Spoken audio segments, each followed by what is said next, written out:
All right, a quick look at Patriot Football League's 19th season. Excuse me, wow, 20th season. So I've completed 37, 38, and 2039, the 20th season. We're going into the playoffs now. So I thought I would recap kind of what's going on and talk a little bit about the first semifinal game.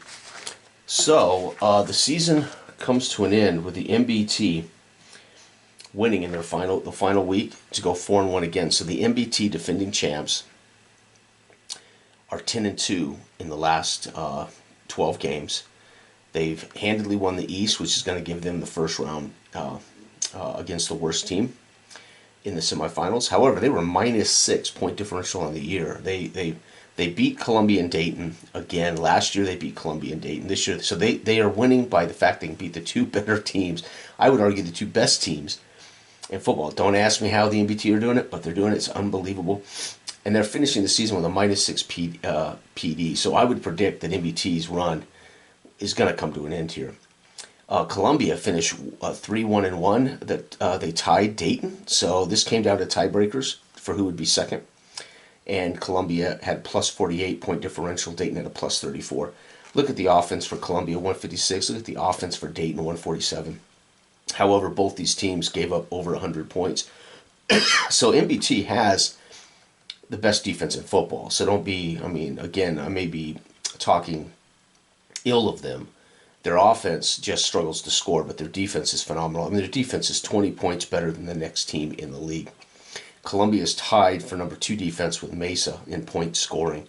So Columbia's got off the number 1 offense and the number 1 defense, and they're 3-1-1. Couldn't beat NBA, tied Dayton.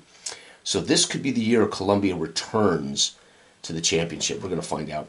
The Mesa Machine, man, poor guys, 2-3 again. It's like they're hovering right around. They're B. They're both Bs. So they could easily with Bs move, be a 3-2 team or move on to get to the championship.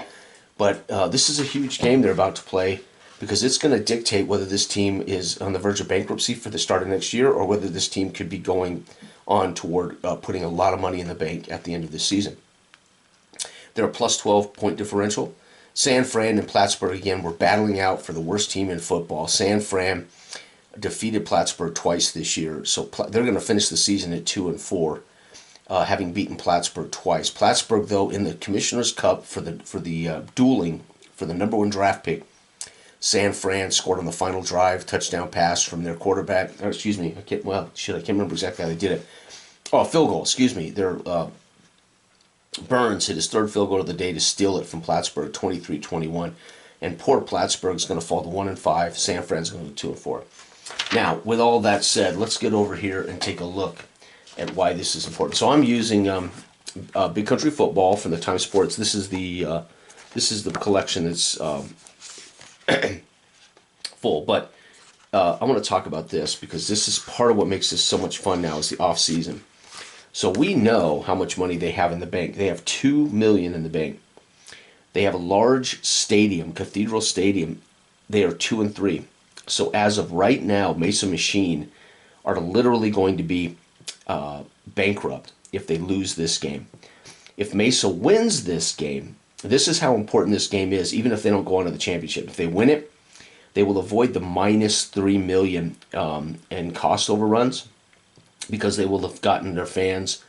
If they win this game, they'll break even with a chance to be a winning team if they go on to the championship. So let's put it this way: if they lose this game, they're going to lose. Let's see, if they make 2, they'll lose 1. They have 2, and they have to pay 2. Yeah, they're literally going to be at 0 going into next season, which means they'll have to pay the $1 million to get in, which means they would start next season with no money in the bank. So they wouldn't be bankrupt this year, but they would go into next season with everything riding on being a winner. Everything riding on being a winner. Northborough, on the other hand, to give you an idea, this team spent money on a coach and on a new stadium. They're already at 0, but they're a winning team, so they're going to make 1 for being a winning team in a small stadium. They're going to get 1 for the value of their owner. So they're going to come out of this game with $2 million in the bank no matter what happens. If they go on to win the championship, they're going to end up finishing the season with $3 million in the bank. right? So it's a big deal for Northborough because they will literally build capital if they go on to win the championship. But even if they don't, they're going to go into next season with $2 million.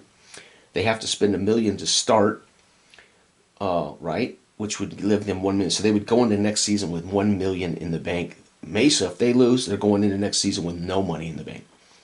Now, to give you an idea what it means to Mesa to win this and go on and win the championship, well, first of all, they would be winners. That would be in a big stadium. That'd be +3. Championships +4. Their owner 2 more. That's +6. +2. They would have $8 million in the bank, and they only have to pay $1 million to start next season. This team, if they win the championship, would have $7 million in the bank versus verge of bankruptcy. That's how epic this game is for the Mesa Machine. So why do I like these kinds of off-season career financial things? Is now the games, even what appears to be a meaningless game, let's get it over with, becomes so important to these teams and these owners and these fans, because the Mesa Machine then would be looking at selling talent or having to literally sell the team or relocate to a new place. So this is an epic game for the Mesa Machine. Northborough is going to be okay whether they win it or lose it. However, if they, in Northborough, one reason they're going to be all right is they built a new small stadium, so it doesn't hurt as much to lose in it, but you don't earn as much to win in it. But it's a killer, right? It's a killer if you have a big stadium, which is what they had. Actually, I think they had a medium stadium, which gave them no money for being a winner, but it also didn't cost them anything for being a loser. So small stadiums cost you because nobody shows up, and because even if you fill them to the brim, like Dayton, you're only going to make $1 million a year on a winning season. Medium, you're going to sell enough even if you're a loser that you'll break even, and if you even have a good year, you're going to break even. So medium stadiums don't help you or hurt you. Small can help you a little, hurt you a little. Big can help you a lot, but hurt you a lot. So big city teams with big city stadiums are expensive, right? But they're also going to be profitable if you're a winner. So pretty cool how that works. All right, let's go ahead and see. So NBT gets the ball first as home field. Again, this team is owned by a chief owner, Jonathan Williams. Gil Miller is their GM for this season. Remember, the GM grade changes at the end of every offseason. So last year, I can't remember what he was, but he's a C now.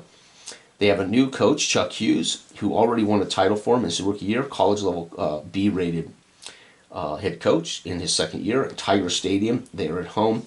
Again, they are 4-1 this year, and the fans in the smaller stadium happy. Gomez has had a solid year. Arisho, solid year. Hampton, a really good year. Jones, best receiver for them. No Campstead touchdowns this year.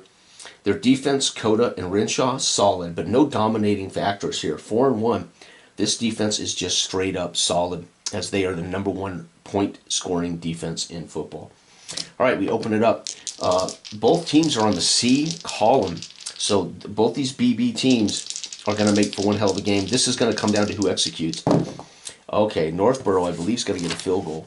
Northborough, yep, so Northborough is going to drive down, and James is going to get a field goal, giving the hometown fans something to cheer about. Mesa, remember, winning this game helps them avoid a -$3 million deficit. Yep, they're gonna kick a field goal. So Klein, for them, who's had a brilliant season, Klein literally leads the league in field goals. And Klein for the Mesa Machine, that's not a good thing, but it's better than not leading the league. If you're not going to score a lot of touchdowns, you want your field goal kicker making field goals. Oh, we're going to get a punt, I believe. Let's double check. No, missed field goal. Uh-oh, Northborough's James misses a field goal. So they drive into range. He measures it, and it's wide right. And the Mesa Machine with a chance to take a lead in the first quarter. No, they're going to turn it over on a fumble loss by 5. It's going to be a fumble by Stanley. Oh, that hurts. And it's going to be 3-3 after 1. The Mesa Machine, the ownership, this team is owned by the Elias family. And and Gordon Lighthouse is their GM. George Cooper, their veteran 6-year coach, favors defense. And fortunately, they're balanced right now, but he favors defense when you roll up their qualities. They have 4 stars on this defense: Dent, Vargas, Grable, and Quinn. They only have 1 star on offense. Oh, wait, and they have a sitter star, Musker. All right, Northborough, here we go. So a fumble loss by Stanley quashes Mesa's chance to take the lead. The NBT now with 4, I believe, is a punt for sure on C. 4 unseen. No, field goal. So, man, James measures one out again and puts it through the uprights, giving them a 6-3 lead starting the second quarter. Mesa Machine would like to score touchdowns with Stone, Pips, Olins. Yep, 5, I believe, is going to be a field goal again. So, Klein, the league's top kicker, knocks it up. It's 6-6, folks. The NBT, we're in one hell of a... Remember, the NBT have the #1 defense in the league, and they're holding down Mesa. 3 is going to be a punt. So NBT this time has to settle for a punt. Mesa Machine going into the tunnel, 2-minute drive. Stone marching them down the field. And they're going to lead to a punt, coffin corner punt in the half. Folks, it is 6-6 at the half. Mesa, literally, verge of bankruptcy for them if they don't win this game. If they can go on and win the title, it's going to mean $7 million in profit for these guys in just 3 games. All right, the Mesa Machine come out of the tunnel. They get the kickoff. Stone driving him down the field, and he's going to have to punt. The Northborough Tiger defense with Coda and Crenshaw, their only 2 stars, are dominating. The rest of them are solid. The Northborough Tigers want to turn this into something. They do. They're going to turn it into a field goal. A field goal by James. So James, this has been a field goal fest here in Northborough outdoor stadium. Maybe this time of year it is snowy or something, right? Mesa Machine, touchdown. Stone drives him down the field. And how do they score? He rolls out to the right, looks, waits for his star receiver, Norris, to get open, and then flings it into the end zone for a touchdown pass to Norris, who is one of their only 2 offensive stars.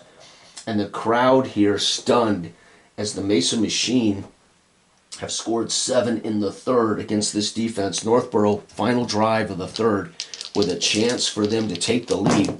No, they're going to turn it over on a interception. Oh my God, Gomez, he's had an okay year. Not a lot of TDs, but not a lot of turnovers. Intercepted by 5. Oh, that's going to be Quinn, their star cornerback for the Mesa Machine. The Elias family in the box jump to their feet when they see that interception. And folks, it's 13-9 in the fourth. Again, this game, whether they win anything beyond this, if Mesa wins this, they at least avoid a $3 million deficit, which means they would go into the next season with maybe $1 million in the bank. All right, the Mesa Machine start the fourth quarter. Quinn picked off a pass by Gomez in the bad weather here. And they're going to turn it over themselves on an interception. No, Stone trying to make something happen on a 3rd and long. He's picked off by 4. That's going to be O'Leary. Oh my God, the NBT now with the ball. Chance to drive down and take the lead. And 3. No, they're going to have to punt. Oh my God, this is it. Mesa Machine's final drive of the day. They need to get points to put Northborough behind the 8 ball. And they're going to turn it over again. I don't believe it. Stone trying to do more than he can. Picked off again by this brilliant defense. It's going to be Coda, their #1 star player. And this might set up the NBT picked off final drive of the game. Gomez under center. He's got a brilliant back behind him in Aeroshow. They run a 3 wide receiver, 1 tight end set. So they run a 11 personnel here with Chuck Hughes, their new second year coach, who already won a title in his rookie season. If they score at all, no, they need 7. If they score 7, they win. 3, they will lose by 1 point. So Mesa can win this if they avoid the touchdown. The Mesa Machine, $3 million on the line on this one roll for the Mesa Machine. And it's going to be a punt. They can't score. And the fans, the Elias family celebrate in the box as they realize they're moving on to the next round. 13-12, they upset Northborough, who goes to 4-2. Mesa finishes 3-3, which guarantees they avoid a losing season.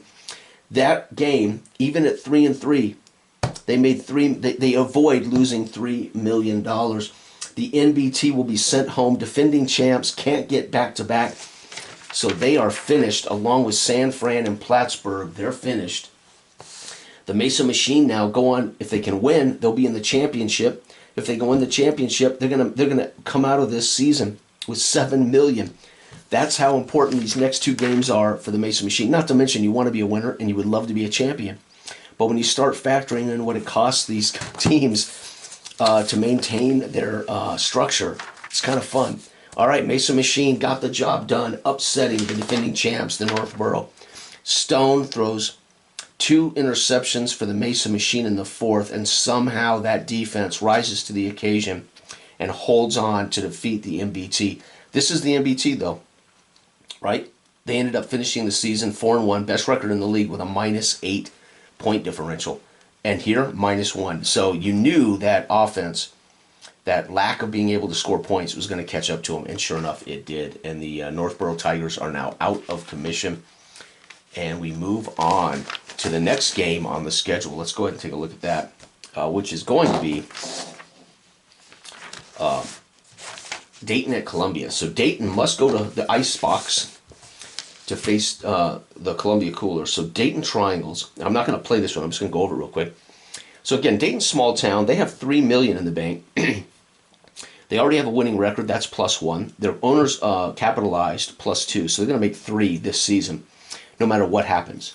Right? So they're going to earn 3. They already have 3. They'd be at 6. They have to spend 1 to start next season. So they would go into next season with $5 million in the bank if they do nothing else.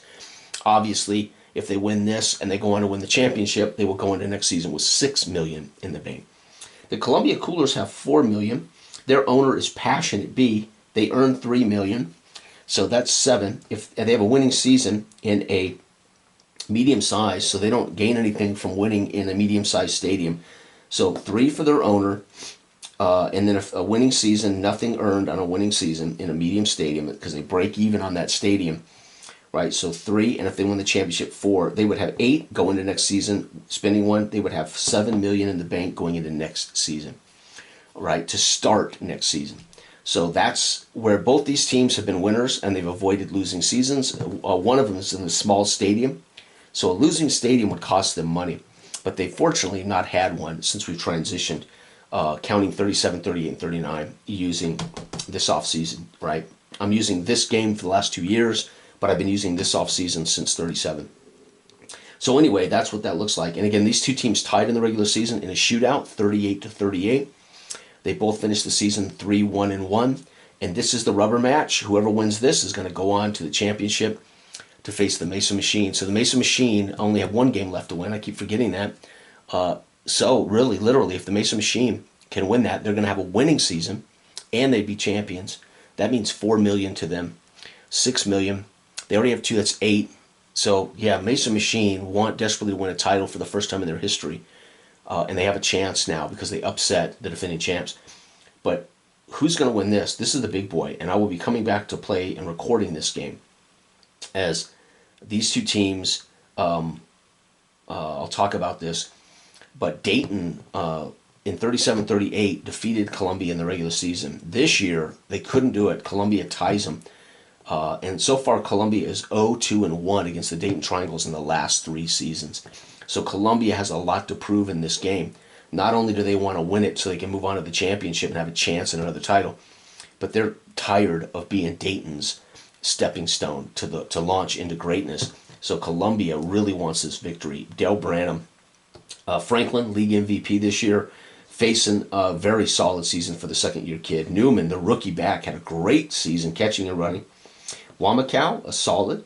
And this defense, as you saw, not bad. Tied for second in the league in points against with Howard, Starr, Lertman, and Incognalia, all stars on their defense. So this team is loaded front to back. Dayton Triangles, Bill Cowher, their coach. They have the back-to-back league MVP in West, but he did not have a great year this year. Greenwald, okay. And their defense, unfortunately, aging and only 1 star remaining, an 11-year vet, Oakenford. The rest of these guys are just getting it done. They're a D. So Dayton, Bill Cowher in the offseason has 1 goal. He should be to get that defense better. They've got to get this defense better if they're going to win another title, I think. But we could see Dayton, if Dayton can get by Columbia, they could certainly defeat the Mesa Machine. All right, thanks for watching. Good day.